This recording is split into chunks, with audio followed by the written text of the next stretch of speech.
we do have our next speaker already online. Dr. Beligiri, Professor Beligiri is there. Yes, I can see him after after a few years. Yeah, that's true. Looks almost the same, so that's good. So now the floor is yours. I think Ravi will just do a formal introduction, and the floor is yours to give the talk.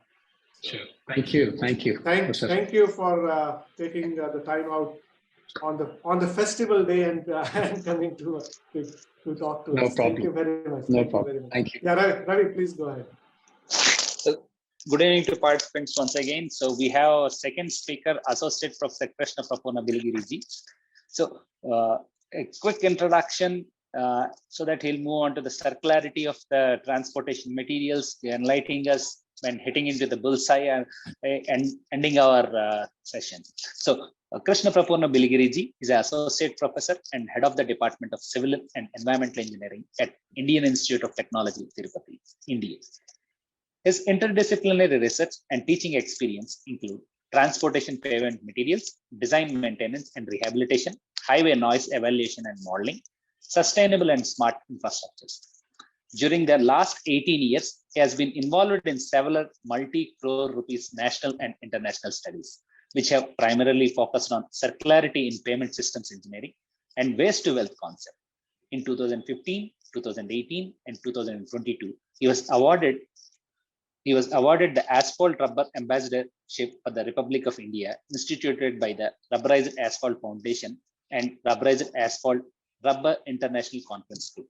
He has authored and co-authored and contributed over 200 papers in scholastic journals and peer-reviewed international conferences, and over several reports, press articles, newsletters, and guides till date. Recently, he was recognized as one of the world's top 2% scientists as per Elsevier and Stanford University reports. He is a lifetime member and executive fellow of the International Road Federation. In Jan 2023, he was recognized as one of the directors of Rubberized Asphalt Foundation, along with being offered the position of adjunct professor at Arizona State University, USA. Again, the list moves on. So without any delay, we'd like to welcome Professor Beligiri onto the board, and we'd like to hand over the platform for him to share his knowledge and experiences. Welcome, sir. Thank you. Thank you so very much, Ravi. It's nice seeing you again after a long time. We met in Australia, but later we can't. Special thanks to Professor Rajesh Dubey. I call him Rajesh because we have had excellent talks on several fronts, not only about the professional, but also personal fronts. We have been excellent friends since his joining at IIT Kharagpur. And I was at IIT Kharagpur for a while, and then I left for IIT Tirupati, but one of my excellent friends still being in touch with me. Once again, thank you. And this is possibly one of the best platforms where we can share our, I'll try to share my presentation. Give me a second. It's not doing it. Okay. Just give me a second.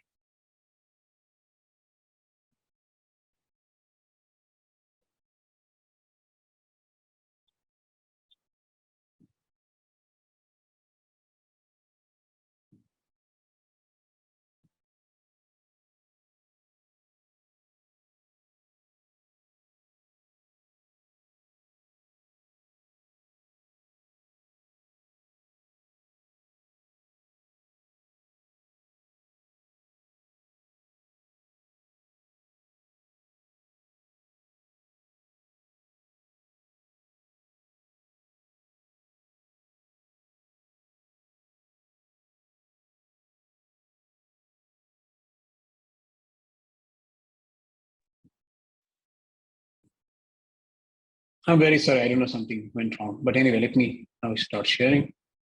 Can you see the screen now? Yes, sir. Yeah. Okay. Yeah, there you go. Yeah. So this is I truly believe that this is one of the best platforms where we can share our current research, and also possibly one of the things that we should be doing in future, especially with respect to waste to wealth concepts and sustainable aspects of what the governments have been talking, including the government of India. Right? And this presentation will only target pavement infrastructure, because I come from the pavement background. Okay, and as you see here, we will be discussing something about circularity, pavement systems engineering, both from concrete and asphalt perspectives. We'll also talk about the aspects on how this is becoming an integral part of designs as well, okay, pavement design. So one of the things that we are doing right now with the Transportation Research Board, which is the flagship board of the US National Academies of Engineering, in which majorly the transportation sector gets involved, including materials, public transport, soil mechanics, structures, bridges, and so forth, wherein we lead. Okay, so I'm leading the Asian side on integrating the life cycle of the pavements into the environmental aspect. So some visions of our group that I'll be sharing with you, and then we'll move on to the LCA aspects of pervious concrete, which we have developed from scratch at IIT Kharagpur and continued on at IIT Tirupati. So both research and the field implementation, which has led us to developing some of the tools, okay, those toolkits that could be well utilized by the public. It's an open source, and we'll explain to you how it could be utilized or could be expanded to materials as well. So the previous speaker, as he was saying, some of the tools could become very, very global. It could also start helping you calculate your carbon footprint of your own self. So that is something that I'll explain to you. And then we'll move on to the asphalt rubber aspect. So there are two things, concrete pavements, and the other one is the asphalt, where we have collaborated very well with the academia and the industry as well. Okay, so let me just start briefly about our visions for the next 50 years. Okay, so if you talk about the sustainable ecosystem, definitely infrastructure is the key. One of the four pillars that we think will enhance the quality of life. And as we know, we have been very much used to the e-service over the last 3 years since the pandemic. And we have been promoting smart solutions in terms of e-service, waste management, energy, water, and transport.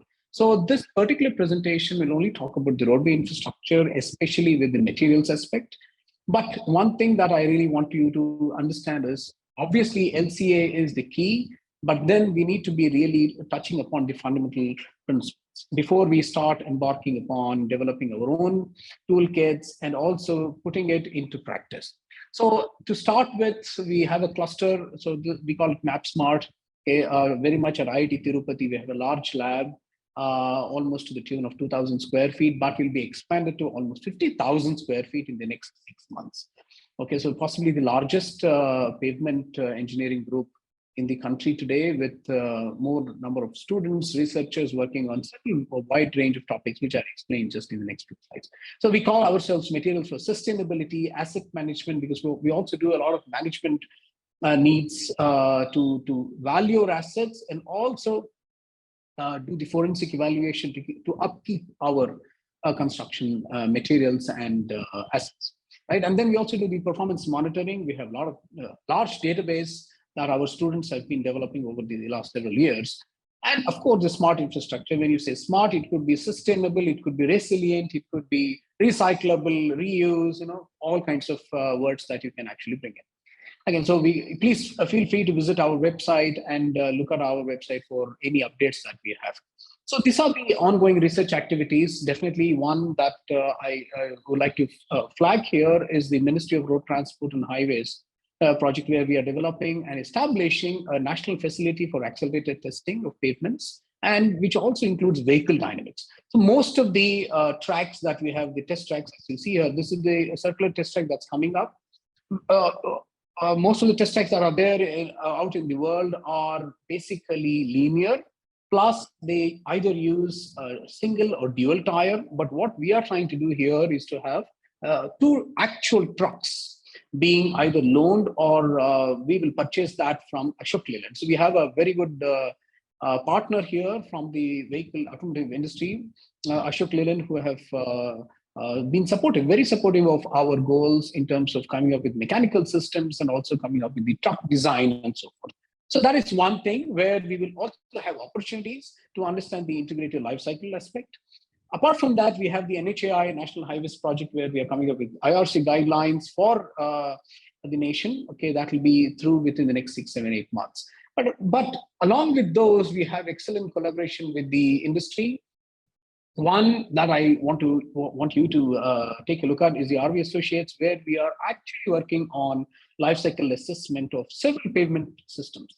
It could include concrete, modified concrete, asphalt, modified asphalt or polymer, okay, and fiber. Also, we have a lot of good collaboration with DRDO, DRDL, Defense Research and Development Laboratories in Hyderabad, where they've given us a lot of waste materials that could be combined with either concrete or asphalt. So we are also looking at life cycle aspects of those. So when we talk about LCA with materials, obviously when we release our product to the market, it could be just a small portion of the entire product, or could be the entire framework. We have to be looking at the life cycle. Otherwise, we will be remiss on understanding the basic properties of the materials. So this is one flagship project from the industry. That's a fully funded CSR project. It's a corporate social responsibility project.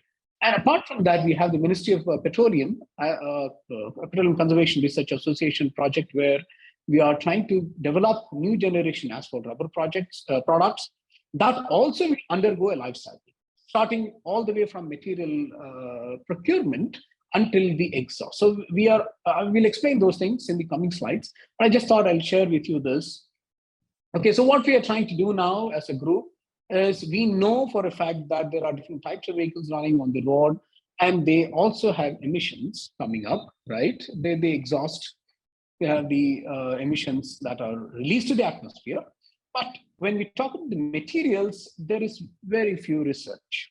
Okay, if you talk about just one small aggregate, or let's say just binder, we know for a fact that there is very limited research in the literature. Now, combining these two will actually help us come up with different kinds of pavement systems that are much more robust, and also that could predict distances, because we have the vehicular interaction with the materials. But where is the environment aspect? So what we are trying to do here is to combine these two. So we know that we can predict distresses at various fronts. It could be high temperature, low temperature, or it could be just raveling, it could be moisture issue and so forth. But one of the things that we have not done much is to integrate these structural aspects with the environment. Okay, so we are touching three important aspects here. One is the environment, the other is the economy. So that brings us to the stage of LCCA, life cycle cost analysis, and the human health, because we're looking at reducing the burden on the earth. Again, we have our own anthropogenic heat that comes out through us when we are building and when we are using the facilities. But those things also have to be studied. So it's a 50-year worth of study that we have to be doing to achieve our SDGs, right? So us being from the emerging economy, we have much more to do. And I believe we have enough resources that can tackle, and then we can come up with excellent solutions in the coming years. Okay, so if you just talk about the integrated life cycle of the pavement materials or pavement systems, we have the resources that are being consumed. Well, the resources were there about 300, 400 years ago, but now it's getting depleted. Why? Because we are using up all kinds of natural aggregates, virgin aggregates. And what we are trying to do here is to now come back and say, okay, instead of using the natural aggregates, can we start using some of the synthetic ones that we have manufactured and that have low carbon footprint? Yes, that's possible. Okay. And we also would like to start using wastes. It could be solid waste, it could be liquid, it could be rubber that's coming up from the waste tires. They're all the scrap tires. So what we are trying to do is to come up with the concept of waste to wealth. Right? We will still be using the older products, end of life tires, EOL as we call it here. Okay, so and we will be coming up with new products that are much more stronger, stable, robust, and also in terms of life cycle, much more longer, durable, and resilient in nature. So we are looking at better infrastructures, okay, where we have resource conservation, and that's where we have the life cycle carbon reduction. coming into picture. And that's definitely going back to the circular economy concept, where there's not one definition. If I ask all of you, because you're all experts, and I'm just learning this aspect because I come from a materials background, but of late we have come to know that, okay, we really have to do much more than what we just do with make and break in the lab.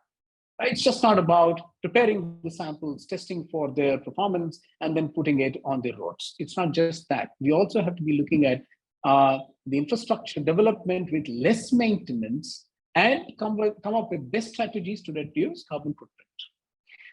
Right? So we are looking at reducing the consumption of natural resources. We would like to reuse some of the materials that are already used many times. It could be not just single use, but multiple use. And then recycle, for example, waste tires and those waste that are being generated out in the environment. Okay. Now, if you talk about our vision for the next 20, 30 years, you can call it, maybe at least 10 years, we look at not just material characterization, as I just mentioned to you, but also the sustainability. For example, use of novel materials, come up with novel materials, develop those. And then rubber is one example, plastic. So we have also done some work at IIT Tirupati where we have combined rubber plus plastic. Plastic by itself cannot do the job for us because it becomes a brittle material. Rubber itself cannot do that because it becomes too resilient for us. So we are trying to come up with some solutions where it could be combined. So it's a combined solution of using rubber and plastic where we can have double win-win situation, right? And again, there are some geotextiles that are there in the market that they are being used, reused. And again, as I mentioned to you, LCA, LCC are the key things, and this presentation actually talks about this. One of the other things that we have done in our group, and we think that also becomes an important aspect as far as the reduction of temperature in the environment is concerned, is the UHI, the urban heat island phenomenon, where the temperatures of the rural areas are definitely much more lower than the urban areas where we have concrete jungles, right? So we are coming up with some porous solutions, the permeable fabric across the zones of pavements, or it could be just the paved roads, okay? And come up, definitely, because we are coming from the academia, we look at the holistic approach in terms of coming up with models. They are predictive models for not just mechanistic design, but also for the LCA and LCC. So we have good collaboration with several centers, and I being on many panels, I think we have a lot of data that is being generated as well. Okay, now come to the actual presentation here. The first module out of the two in which we will be talking about is the pervious concrete, where we're just giving you some brief background. If you look at any city in the world today, you see that approximately 20 to 30 or even 40% of fabric is impermeable because we have built roads, concrete roads. It could be asphalt roads. Okay, they're all the urban conglomerates, and it could also include local streets, arterials, and footpaths. Okay, so they all constitute about 20 to 40%.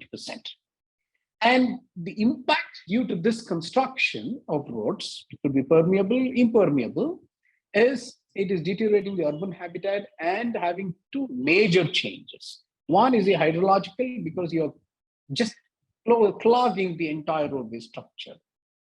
Unpaved roads will have better replenishment of water, groundwater recharge. Okay, but when you have the concrete roads, you will actually start seeing a lot of runoff. Some of you might be familiar with runoff. Okay, the other aspect I just mentioned to you is the temperature. So the temperature of the rural areas is much more cooler. So if you're from a campus life, you actually see that your campus is much more cooler, about 2 to 5. In fact, we have also seen about 8 to 10 degrees Celsius cooler during summer. I'm talking during the harsh summer, much more cooler than in the urban areas. So this is one other aspect that we will have to target in terms of coming up with some solutions in terms of materials. Okay, so we are looking at improving quality of life and create a sustainable urban habitat. So one of the solutions that we came up with when I was at IIT Kharagpur is develop pervious concrete, permeable concrete, or porous concrete. The names are different in various parts of the world, but it is a special material, special concrete material. It's a concrete with simply cement, water, and aggregates. but we add some materials to make it much more workable because it doesn't have a lot of aggregates within them. It's a single-sized, no fines in it, so it basically has low strengths, okay, and very high porosity. This is something that you should be aware of. So the porosity is as high as 15 to 40%.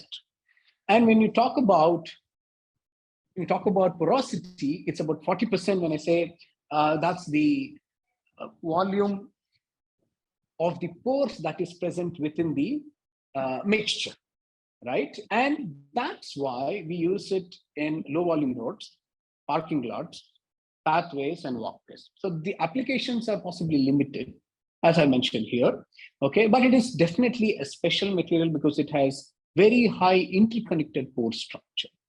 When I say interconnected pore structure, if you pour water on top, it simply comes down, drains down towards the end. So we have also done a lot of work in using chromatography, X-ray microtomography, CT scans, and so forth.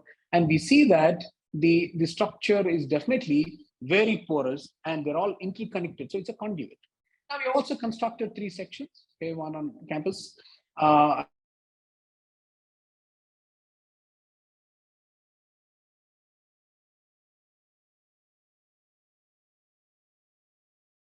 Used even to this day.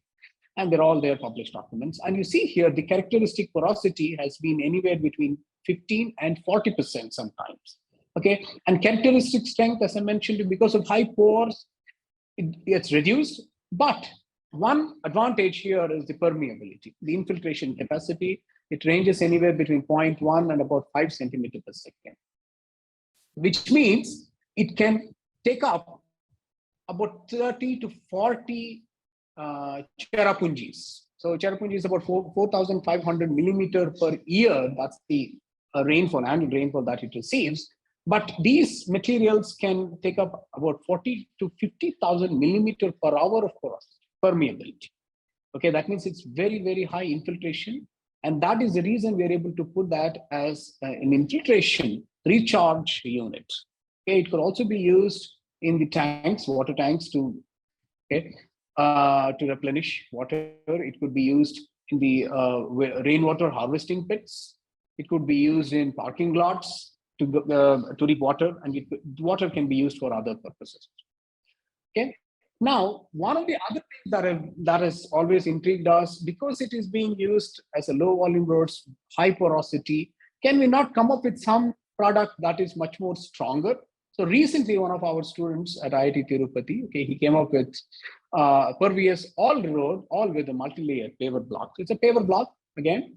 Okay, it has a couple holes wherein we fill in pervious concrete. So this is a composite structure with M40, M50 concrete, and you have a small layer on top that replenishes, that actually is porous in nature. Now, this is a square block, and that is 30 centimeters square. Okay. And you see here, it still is a composite, but much more stronger in terms of flexure. So I come from the materials background. We're looking at not longer slabs, but a smaller units of paver blocks, wherein we would like to see water replenished at the same time, no strength deterioration.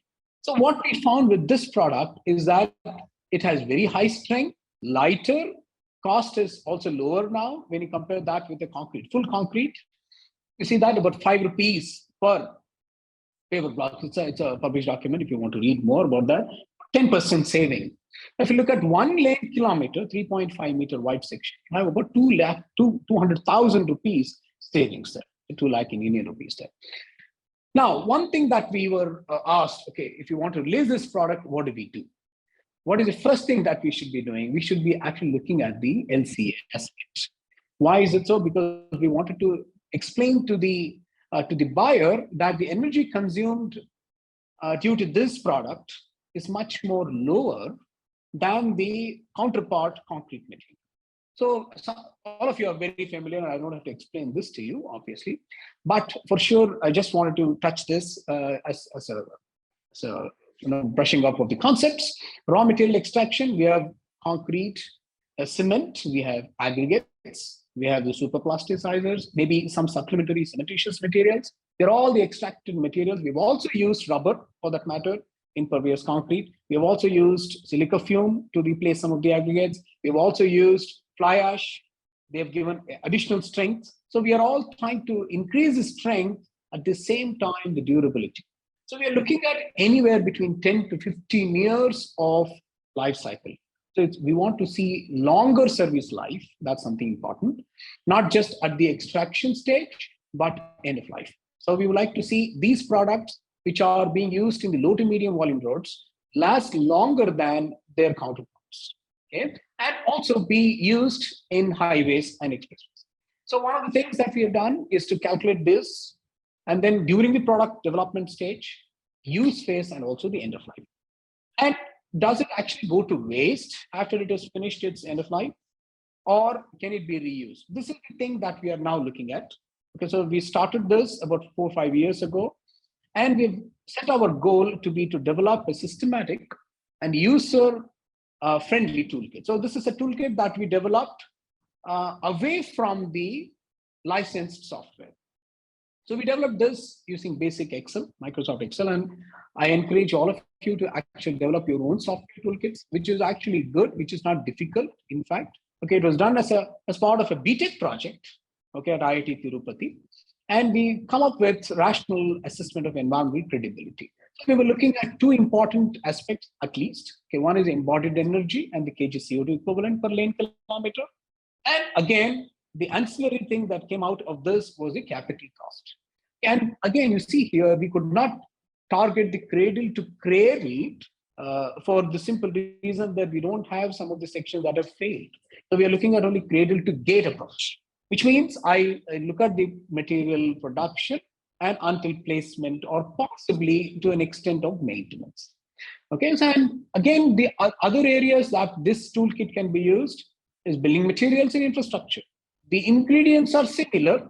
Okay, as you see here, it's cement, aggregate, rubber, fly ash, silica fume, and so forth, right? So we also looked at two important environmental aspects here. One of the things that we have always been happy about doing is the in situ mixing. Okay, that is a very popular thing that you see on the left side here. On the other thing that we thought we will try with pervious concrete, that was the first time that we tried in the entire country, was to use ready mix concrete.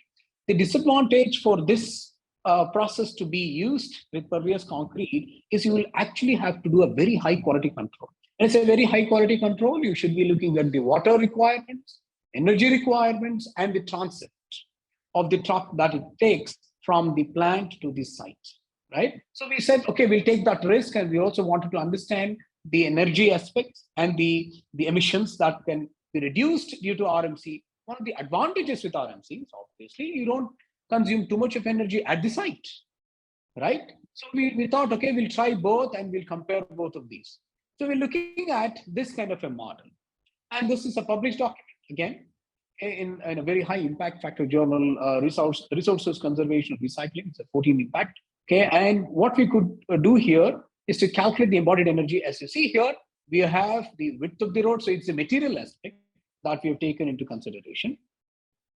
It could be 1 lane, 2 lane, 3 lane, and so forth. Thickness of the layer, that is an important aspect in the pavement design. Now you see we're coming into the integrated pavement design aspect. Now come to the material aspect itself, fundamental, density of the material. We're also looking at the production, then the mixing, because that is something that we really have a lot of energy that is being input. If we talk about the asphalt, that's much more, okay? The other is the transport. Again, this is something very much important for us, and we have always seen in the literature that transport is the one that consumes a lot of energy. And I'll explain to you how we could come up with this. Okay, and then the distance from the material production site to the application. So if you have a 30 kilometer distance from the plant to the site versus 50, which we don't actually advise. If you ask me as a construction engineer, I will tell you, no, you have your distance as small as possible, maybe 20 to 30 kilometers, because you don't want to spend too much time mixing and then wasting energy there during transit, right? And then the compaction, this is something that I told you, we talked about cradle to gate. When I say cradle to gate, it's until the placement, right? We haven't talked about the operation phase nor the exhaust. We are still doing that, and we'll come up with some more solutions in the coming years, obviously. Okay, and we actually compare here the RMC versus in situ of both pervious concrete and the Portland cement. So we have a control section as well. So you see here, A and B are RMC, but they have again pervious versus regular cement concrete. C and D in situ, but pervious versus Portland cement. And now let's look at the other things that we had to assume, because the primary source values are very, very limited in this country. And when we talk about industry helping us, we are still trying to develop the database. So that's why the RV associates, when we talk to them, we said, okay, we really need the actual data, the primary source data. Otherwise, we'll have to go back to EcoInvent or maybe to the American database or some other country, which possibly will not be akin to what we have in India. So regardless, we had the power consumption coming from our own sources. And you see some of the factors that we are using here, 25, 290, they're all coming from some sources. But still, we were able to develop our own equations for the transportation and also the placement of concrete, as you see here. And again, this goes back to the CPCB, that's the central pollution control. That's the primary source, as you see here. Okay. Now, coming to the results and the interpretation, if you see here, this is all in the 10 power 3. So please multiply these numbers by that. They're the embodied energy, as you see here, A and B, as I mentioned to you, they are the RMC, but A being the pervious, B being the Portland cement concrete. You see here about 50 into 10 power 3 units per lane kilometer. That's the reduction that you see. Reasons, definitely, you have less amount of aggregate that is being consumed. Number two, less amount of cement, more amount of water, right? So that is something that we really were happy about. And we saw that's about 50,000 units, 50 into 10 power 3 units reducing. Megajoule, that's a really big number, okay? And now you look at the in situ, there also we saw it's about 50. It was coincidental, not exactly there, right? But it's about 50 between pervious and the cement concrete. But we were happy that in situ is still doing a better job here than RMC. The reason being, RMC truck consumes a lot of energy during transit, right? Because of the diesel that is being used to transport the material from one side to the other. Now, talking about the GHG, again, we're looking at about 6,000 units. Again, this is 10 power 3 kg CO2, equivalent per lane kilometer. These are the actual numbers again. So 6 versus 6, both in RMC versus in situ. But one thing that we saw with RMC, it actually was a little bit lower than the in situ, for the reason that we did not have to transport aggregates to this site. So that also was considered here. That makes it much more easier for us to understand that RMC is a better choice in terms of reducing the emissions, but embodied energy comparable, right? So that is what we are looking at, about 3% difference there between the two types, the RMC versus the in situ, and also PCP versus the PCC. Okay, now come to the capital cost, that also we were able to do. And you see here, it's again cradle to gate, as I mentioned to you in the beginning. And we were able to tap on the material cost coming straight from the daily schedule of rates. Okay, and material transportation that we had from our own contractor. So the contractor was very gracious. Usually they don't give us, but this time, we were looking at an overall science aspect, and he was very happy to give us the data from the primary source, because he was actually working with us. And as you see here, we were able to get the cost of the mixing, equipment, including concrete mixer, RMC, vibratory roller that we were using, and so forth, plus the rental charges and the labor cost. So look at this again, you have RMC being cheaper because you don't have any extra labor there, obviously, right? So it's about whatever that you see here, about 500 to 1,000 into 1,000 rupees per kilometer. That's substantial, okay, between RMC and the in situ. But again, within these two, between pervious and cement concrete, we didn't see much of the difference. And I still think this is not very significant as such as of today. But I will show you some more examples in the coming slides where we see that also makes a much difference. So the capital cost, definitely about 1 to 4% difference there. Okay, now talk about the per pay. These are the blocks that I was just mentioning, okay, much more stronger, but also much more durable. And we wanted to understand if really our materials are less GHG emissions capable and less carbon footprint. And actually, that was true. You see here, it's about 10, right? You see 1,000 versus 900 plus, that's about 100, right? 100 times 10 power 3. We're looking at that. Megajoule per kilometer embodied energy between PCC and any type of perm paver block that we are talking about, okay? The block, when I say PM7, 18, 1S, these are the mix types where we see that we have little bit of sand in one, more sand in the other, different types of gradation, different water cement ratios, if you're coming from the materials aspect, okay, aggregate to cement ratio and so forth. And in total, we saw that these were all very similar with respect to Portland cement, much lower in terms of embodied energy. Cost-wise, substantial. You see that here because this is a paver block, it's a composite structure, stronger in flexure, about 4 times, much more fatigue, higher fatigue life, and also lower carbon footprint. And this is again a published document in the same journal as you see here. Okay, one of our former students who is now actually working for an LCA group. It's a circularity group at TU Delft, Netherlands. Okay, that's a larger group, and we can actually get in touch with him if you need more information. He works with the larger consortium in the European Union. It is working on about 70 to 80 pavement systems now. Okay, so he's a postdoc there. But this was his PhD where we could actually see those numbers really telling us that our product is much more greener, right?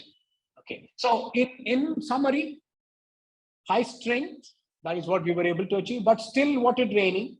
We didn't compromise on the infiltration, permeability. Talking about the design, we were able to curb the defects that could commonly occur with longer slabs. No joint deterioration. This is coming to the materials aspect. As a civil engineer, I need to know this.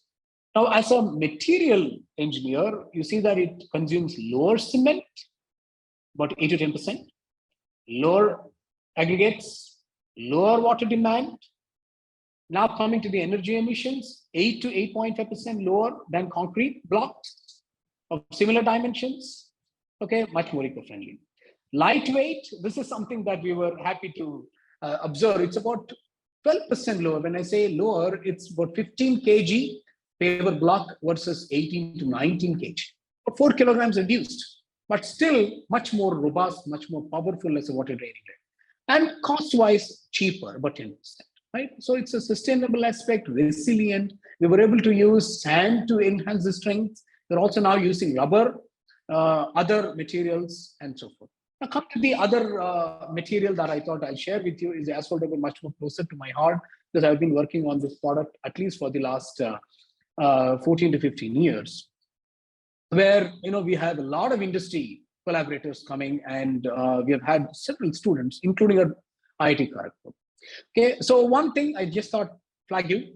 What is asphalt rubber? That's the material which uses crumb rubber with asphalt, okay, cement. That makes it an asphalt rubber. So about 15% rubber content with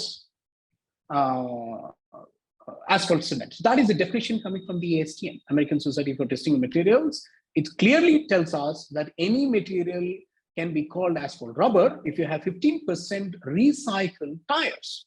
So you see that is itself a waste that we are using to develop new products that are much more outperforming than our conventional materials. And we have seen this over the last 50 years, okay? So this is an experience that is coming from the Western countries, plus our own country. So we have used asphalt rubber in India since the last 25 years. And we have seen these products lasting much more longer, durable, resilient, okay, water replenishing as well, because if you make it porous, you can reap the benefits. Fatigue resistant, rut resistant, and so forth. And it can be used in any layer. Again, if you want to see and use it as a base course, yes, you should be able to do wearing course, definitely. Different climatic zones, possible. As a composite, definitely yes. So as you see here, the benefits are all here. And I've been part of the design guide that was developed way back in 2012, or 10 years ago, but still very, very powerful.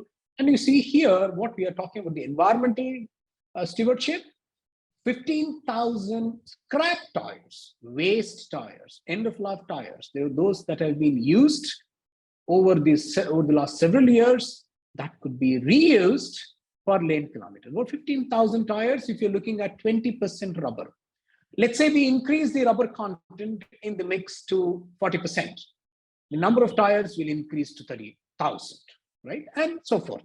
So you're looking at waste to wealth and also durability that increases. It's cost effective. As you see here in one of the studies, very, very early study way back in 2010, when I was a student, when I was a postdoc myself, okay, and we could develop our own toolkit again here using the actual database coming from EcoInvent and the American database, where we saw that asphalt rubber material, which is just 50 millimeter thick, has 10,000 kg CO2 per lane kilometer in the emissions versus a concrete, which is about 15,000, same thickness, versus an HMA, that's a regular asphalt, traditional asphalt, about 100 millimeter in thickness, about 20,000. So it's halved, right? 50% emissions are reduced. Why? Because the lifespan of these materials, which is just 50 millimeters, a thin section, much more longer. So if you look at the design life, you're looking at about 30 years versus 15 years. If you do a very good quality control. And again, if you talk about concrete, production of cement by itself takes a lot of energy. And that is a known thing for us, right? Okay, now come to the other study that we have been doing with industry, wherein I also serve as a technical director of this board. Okay, we are looking at how much different is the virgin binder, virgin asphalt versus an asphalt rubber. It's a report that we have already sent to the Ministry of Road Transport and also Ministry of Environment, Forest and Climate Change, where we are very clear and we have these numbers from actual fundamental principles that you see here, 250 megajoule per ton of virgin binder versus 72. That's about 3 times lower with asphalt rubber, because this is a scrap tire, you're increasing the lifespan. Okay, GHG emissions about 200 to 300 times lower, okay, for the crumb rubber modified bitumen. Now we are looking at much more than this, with more studies coming up in future, including waste materials. So we have a Petroleum Conservation Research Association project where we have seen that we could use fly ash to prepare our rubber composite. We could also use pond ash, we could use silica fume and so forth, which we can possibly deliberate in the coming months, okay? And as I mentioned to you, we have a lot of work to do, and we are trying to integrate this as part of the mechanistic design.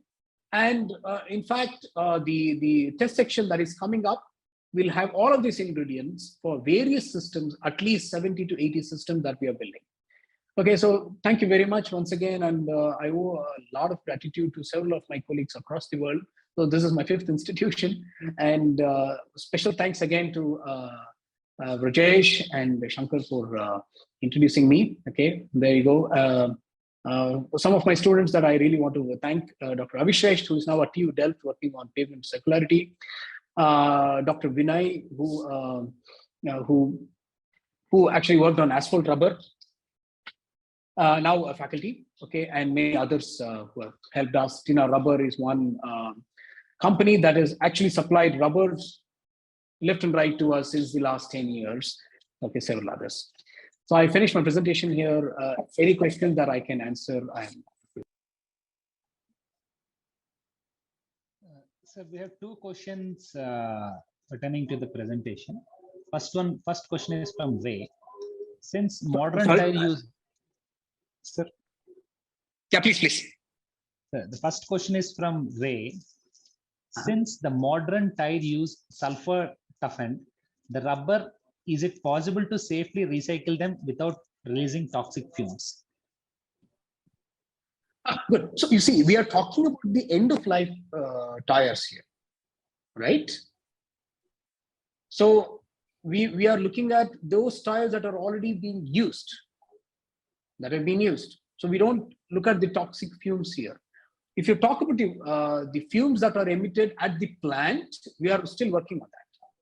So that is the warm mix asphalt rubber. That is another concept that we haven't touched upon here in this presentation. But definitely, I'll come back to that. Okay, in the coming months or coming days. Okay, for sure. The second question is from Joydeepa. What is the future of biomodified rubberized asphalt binder in Indian scenario? Okay, good question. In fact, we have one company that has approached us, and we are working on this bioasphalt. Okay, and I still believe bioasphalt is the future, mainly because we are looking at using them as coating onto the rubber particles.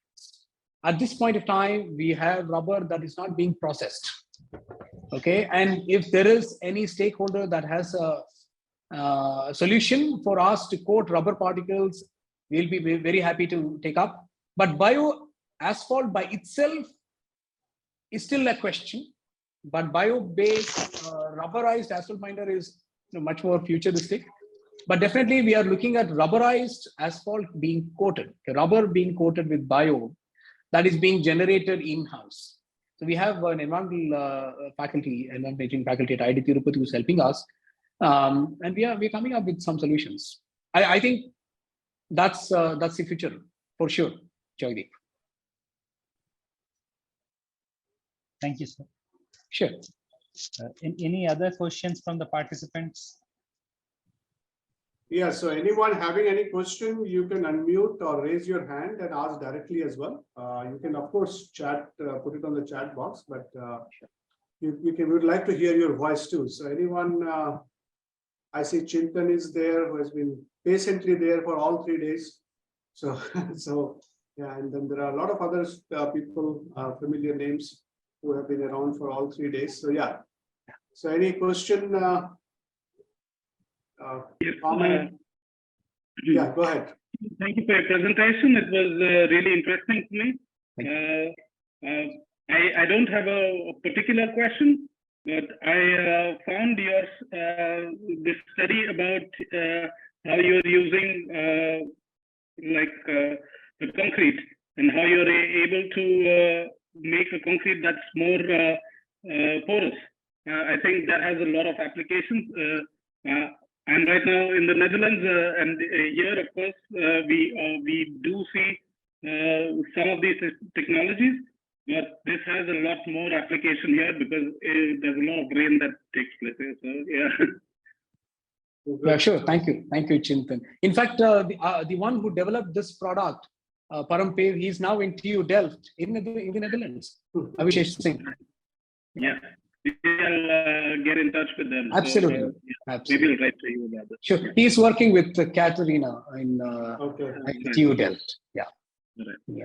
And Chintan, where you are in Netherlands? I'm in Zoetermeer, which is right outside Den Haag.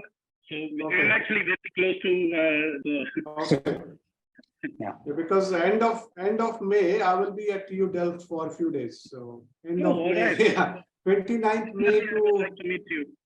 29th May to 2nd of June. So I'll be at TU Delft. We have a meeting there for one of Indo-European project.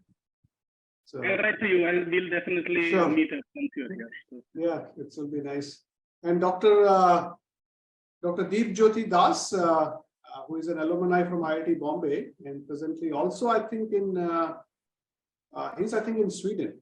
He is joining from Sweden. Okay. So Dr. Das, if you are there, and I saw you were there for all the 3 days. If you have any questions or anything, no, is there? Yes. So presently I'm in Chalmers University. Okay. So I think the overall idea of these presentations are very good, and I'm also working on this field. So I don't have any specific questions on it, but I think this is interesting, and I have learned a lot about it. I'm not directly related to the topics, but yeah, I have learned a lot about the overall topic and what is happening and what people are thinking in this area. Thank you. Yeah, so because you sent me email a couple of days back, so I just wanted to put a face to that email, so I wanted to see. Yes, sir. Okay. In fact, I worked at VTI Sweden for about 3 years. Oh, that's in Linköping.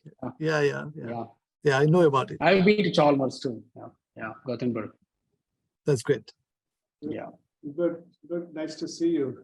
Anybody else wants to chime in with their any thoughts or any comments? Or how did you like our workshop? We had to do it in virtual mode, but then we could get people from joining from say Netherlands and Sweden and other places. We have to, this is part of, as all of you know, on the day one, we did mention, this is part of that International Transport Forum project that we have, or which is funded through OECD Paris, that ITF become like a doing of that. And as part of, we have to do this capacity building exercise. So this was part of those, and they want us to do a physical one as well, which could be hybrid. So we may put some people online. We will try to do it hybrid. Always, I have seen we struggle. Like sometimes you don't hear. So either 100% online or 100% offline is what I have seen works better. Whenever we go for hybrid, there is always some technical issues. But we'll try. We'll try during. It will be during early May. We will do that, and we will keep you, all the people who have registered for this workshop. Of course, we have your email address. So we will send you information about the upcoming workshop too, which will be in hybrid, but we will ask Indian people to try to come to Kharagpur if possible. So that will be done. So if there is no further no further questions. They're all thanking for the session. Yeah. Yeah, Ravi, prior to concluding, I have one question. It's like since both it's like across the country, eight states are celebrating their new year.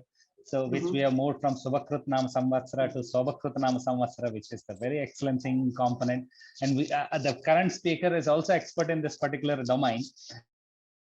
And so it's a question for both you and Professor Biligiri sir. So how do we make the road transport sector decarbonizing as Shobakruta with a political willingness in the Indian scenario? Because you both are working with ministries very closely, departments very working on the projects. So how can we transform the outcomes of this particular workshop into a realistic scenario? So I'll let Dr. Biligiri talk about that. Sure. One thing, as I mentioned to you, the flagship ministry project, come up with the accelerated testing facility, has all the ingredients that I just mentioned. We have rubber, we have bio, we have materials aspect, we are reducing the materials. So you bring in your guideline, you can amend it and take it back. So Minister of Environment, Forest and Climate Change also has been working with me, and we have this project with the NHIDCL, National Highway Infrastructure Development Corporation, or the National Mission on Himalayan Studies. These are the areas where I think we should target. And I think it's a platform where we can come together and also raise these issues with MOE FCC, okay, and also come up with regulations. We have also supplied a white paper on the rubber. Likewise, we can do it for the other materials. So I believe strongly, Shankar, that good question that you asked. We have MOE FCC working with us now, MORTH working, NHAI also working with us. So I think these three ministries are sufficient for us to take the way forward. Yes, sir. Professor Dubeji, any thoughts on this? Okay. No, I think Professor Biligiri did covered it quite well. Again, yes, so we do need, I always look at things glass half full. So it's not that glass half empty. So there is improvement happening on the ground.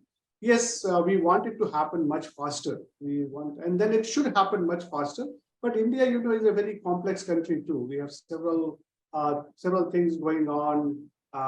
We are not something like China, and we don't want to become like China. That's also, we want to have that the hybrid democracy happening. Sometimes we do get delayed with things, but that's okay. But gradually we are making progress, and we will things are getting better. So I'll just say that on that. Yeah. Sir, So one general question from Virablad. Is there a way we can get involved at individual level in such studies from private organizations, or a topic of interest within the workshop? is there a way we can get involved at individual level at studies from private? Okay, so basically he is in a private organization and he wants to get involved.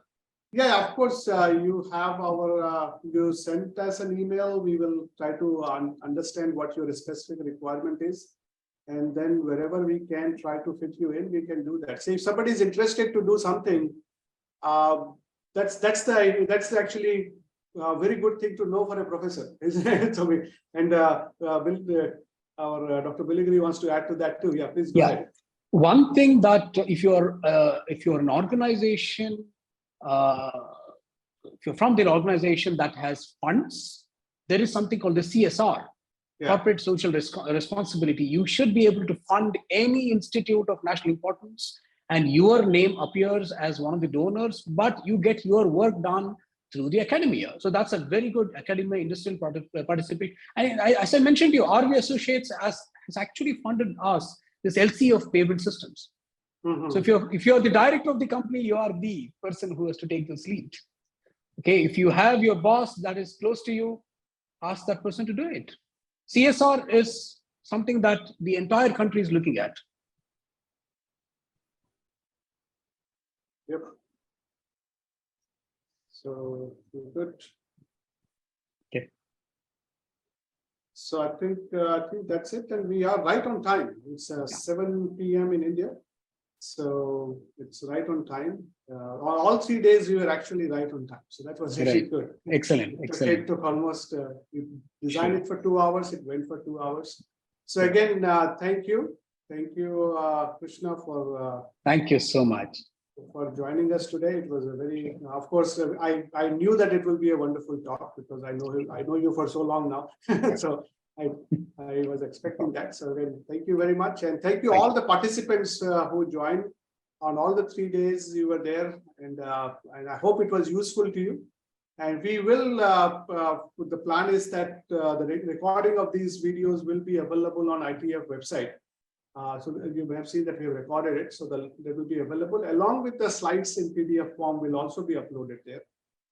So that will be there. And then we have collated a list of additional reading material, which we are going to post for somebody who is interested to know more about this topic. So that's it for now, unless Ravi, you want to add something. Otherwise, we'll see you in the next workshop. Ravi, any final? Sir, it's only to give a valedictory note for.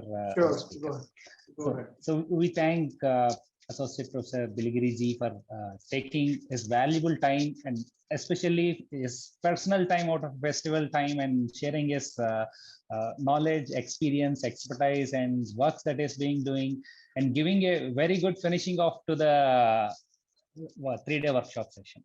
So we'll come up with many more workshops of this.